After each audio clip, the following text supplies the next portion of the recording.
वह आज भी जिंदा है। हजारों सालों से जंगलों में भटक रहा है। श्री कृष्ण के दिए श्राप के कारण वह ना तो किसी से मदद मांग सकता है और ना ही कोई उसकी मदद कर सकता है। वह कोई और नहीं बल्कि अश्वत्थामा है। महाभारत में ऐसी कई कथाएं हैं जिनके बारे में आज भी कई रहस्य बने हुए हैं, जिनका पता लगा पाना बेहद ही कठिन काम है। ऐसी ही एक कहानी है द्रोणाचार्य के पुत्र अश्वत्थामा की। कई लोगों का मानना है कि महाभारत के युद्ध के बाद भी अश्वत्थामा जीवित थे और कई लोग इस बात की चर्चा भी करते हैं कि अश्वत्थामा आज भी जीवित है। महाभारत में जब भी अश्वत्थामा का जिक्र आता है, उन्हें गुरु द्रोणाचार्य के पुत्र और ऋषि भारद्वाज के पोते और 7 चिरंजीवियों में से एक माना जाता है। ऐसा माना जाता है कि उन्हें भगवान शिव से अमरता का वरदान प्राप्त था। यही वजह थी कि महाभारत के युद्ध की समाप्ति के बाद भी वह जीवित बच पाए थे। अमरत्व प्रदान करने के साथ साथ अश्वत्थामा ने अपने जन्म के समय एक रत्न भी प्राप्त किया था, जिसे उनके माथे के केंद्र में रखा गया था। महाभारत के इतने वर्षों बाद भी आज के इस युग में कई लोग अश्वत्थामा को देखने का दावा करते हैं, जिनके कुछ किस्सों को आज की इस वीडियो में हम आपके सामने प्रस्तुत करेंगे। नमस्कार मित्रों, आपका ज्ञान विला यूट्यूब चैनल में स्वागत है।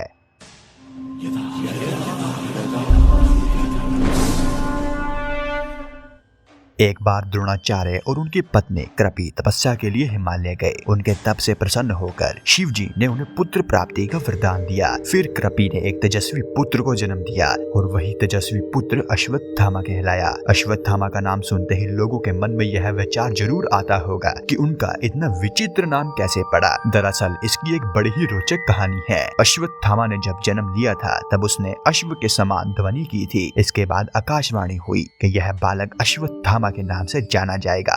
वैसे तो द्रोणाचार्य पांडव और कौरवों दोनों के गुरु थे, मगर महाभारत के युद्ध में उन्होंने हस्तिनापुर के सिंहासन के साथ देते हुए कौरवों के पक्ष में लड़ने का फैसला लिया था।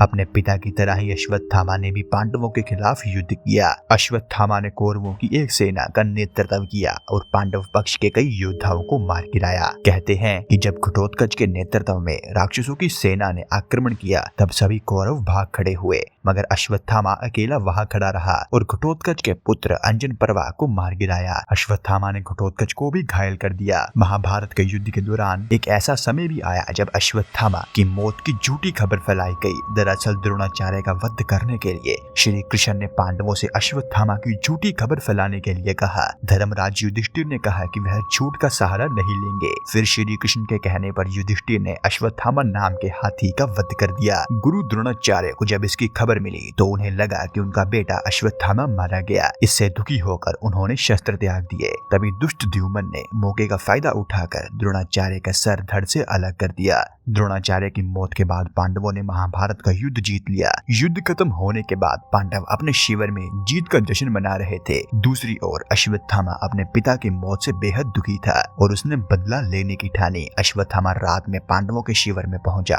और कोहराम मचा दिया। अश्वत्थामा ने द्रौपदी के सभी पुत्रों और दुष्ट द्युमन को मार गिराया। अपने सभी पुत्रों का वध होने से द्रौपदी बिखल कर रोने लगी। अर्जुन को क्रोध आया और अर्जुन अश्वत्थामा के पीछे चला गया। अश्वत्थामा तथा अर्जुन के मध्य भीषण युद्ध छिड़ गया। अश्वत्थामा ने अर्जुन पर ब्रह्मास्त्र का प्रयोग किया और इस पर अर्जुन ने भी ब्रह्मास्त्र छोड़ा। नारद मुनि और व्यास जी के कहने पर अर्जुन ने अपना ब्रह्मास्त्र का उपसंहार कर दिया, किंतु अश्वत्थामा ने पांडवों को जड़ मूल से नष्ट करने के लिए अभिमन्यु की गर्भवती पत्नी उत्तरा पर ब्रह्मास्त्र से वार किया। यह देख श्री कृष्ण ने कहा, उत्तरा को परीक्षित नामक बालक के जन्म का वर प्राप्त है, उसका पुत्र अवश्य ही जन्म लेगा। नीच अश्वत्थामा, यदि तेरे शस्त्र प्रयोग के कारण वह बालक मृत भी हुआ तो भी मैं उसे जीवन दान दूंगा। वह इस भूमि का सम्राट होगा और तू इतने वधों का पाप ढोता हुआ 3000 वर्ष तक निर्जन स्थानों में भटकेगा। तेरे शरीर से सदैव ही रक्त की दुर्गंध आएगी। तू अनेक रोगों से पीड़ित रहेगा और तेरी सहायता करने कोई भी नहीं आएगा। अर्जुन अश्वत्थामा को रस्सी से बांधकर द्रौपदी के पास ले आए। द्रौपदी ने दया दिखाते हुए उसे छोड़ने को कहा, लेकिन श्री कृष्ण ने उसके माथे की मणि निकाल ली, जो कि उसे भूख, प्यास, बीमारियां और अस्त्रों शस्त्रों से रक्षा करने में मदद करती थी, मगर श्री कृष्ण ने उसे हजारों वर्षों तक भटकने का श्राप दे दिया। कहा जाता है तब से आज तक अश्वत्थामा भटक रहा है और कई लोगों ने अश्वत्थामा को देखने का दावा भी किया है। अश्वत्थामा को देखने की पहली घटना के मुताबिक 1 दशक से भी ज्यादा पुराने अखबार में एक रेलवे कर्मचारी के छुट्टी पर जाने के बारे में लिखा गया था। नवसारी के जंगलों में घूमते हुए उन्होंने लगभग 12 फीट लंबे एक व्यक्ति को देखा था जिसके सिर में घाव होने की सूचना दी थी और उसके साथ बातचीत करने का दावा भी किया था और उस बातचीत से पता लगा था कि भीम उससे कहीं ज्यादा लंबा और मजबूत था।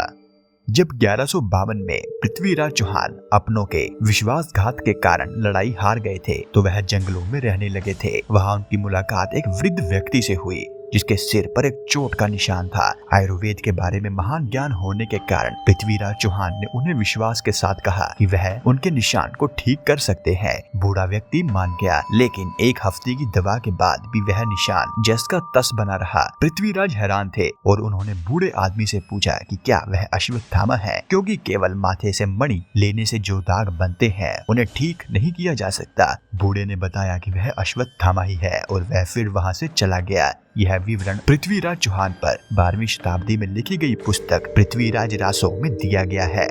14वीं सदी के अंत में और 15वीं सदी की शुरुआत में गड़क कर्नाटका में नारायणप्पा नाम का एक गरीब ब्राह्मण रहता था। बाद में महाभारत महाकाव्य कर्नाटक भारत कथा मंजरी के कारण जो उन्होंने कन्नड़ में लिखा था और इसी कारण उन्हें कुमार व्यास कहा जाने लगा था। उनकी सबसे बड़ी इच्छा मूल सूत्र के आधार पर महाभारत लिखने की थी और इसके लिए उन्होंने त्रिकुटेश्वर मंदिर में दिन रात प्रार्थना की। एक दिन सर्वशक्तिमान ने उनकी प्रार्थनाओं का उत्तर देने का फैसला किया और उनके सपने में प्रकट हुए और कहा, वीर नारायण मंदिर में आगामी ददाशी पारण में भाग लें। एक अकेले ब्राह्मण के लिए देखें जो जल्द से जल्द दावत छोड़ देंगे। वह कोई और नहीं बल्कि अश्वत्थामा होंगे। तुरंत नारायण अप्पा ने वीर नारायण मंदिर में निम्नलिखित ददाशी पारण में भाग लिया और फिर ब्राह्मण का अनुसरण किया जिसने जल्द से जल्द अपनी दावत समाप्त की और मंदिर से बाहर निकलना शुरू कर दिया। वह उनके पास पहुंचा और उनके चरणों में गिरकर कहा, मैं जानता हूँ कि आप कौन है। तुम वही महाभारत के अश्वत्थामा हो, कृपया मेरी मदद करो। इस पर अश्वत्थामा आवाक रह गए और उसने पूछा कि तुम्हें यह कैसे पता चला। नारायणप्पा ने जवाब दिया,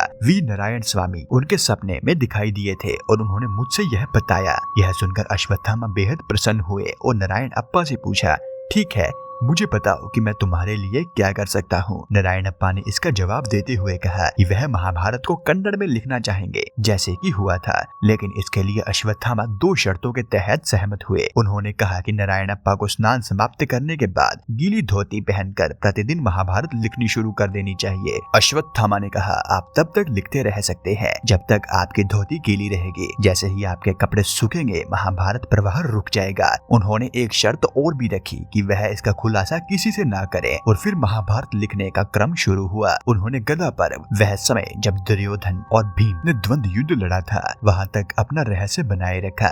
उस पल वह अपने मित्र दुर्योधन और अपने परिवार के सदस्यों को याद कर उनकी आंखों में आंसू आने लगे और वह वहां से चले गए। नारायणप्पा ने उत्साह के साथ इस रहस्य को अपनी पत्नी के सामने प्रकट किया और शर्त टूट जाने के कारण अश्वत्थामा फिर कभी नारायणप्पा से नहीं मिले और इसीलिए नारायणप्पा द्वारा लिखी महाभारत गदा पर्व के साथ ही समाप्त होती है। मध्य प्रदेश के बहरनपुर से लगभग 20 किलोमीटर की दूरी पर एक किला स्थित है जिसे असीरगढ़ का किला कहा जाता है और इस किले के बारे में लोगों में यह मान्यता है।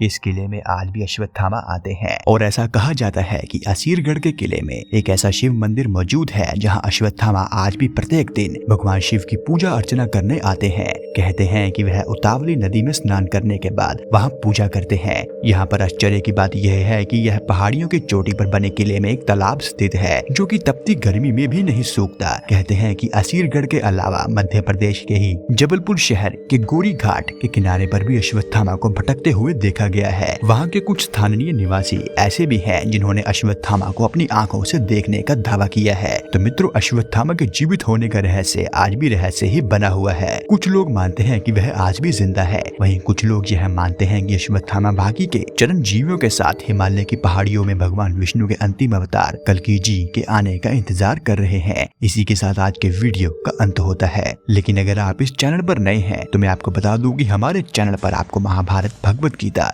गरुड़ पुराण और धार्मिक कथाएं वीडियो माध्यम से देखने को मिलेंगी। अगर आप इन सब वीडियोस को देखने में रुचि रखते हैं तो चैनल को सब्सक्राइब जरूर करें और यह वीडियो देखने के लिए आपका धन्यवाद।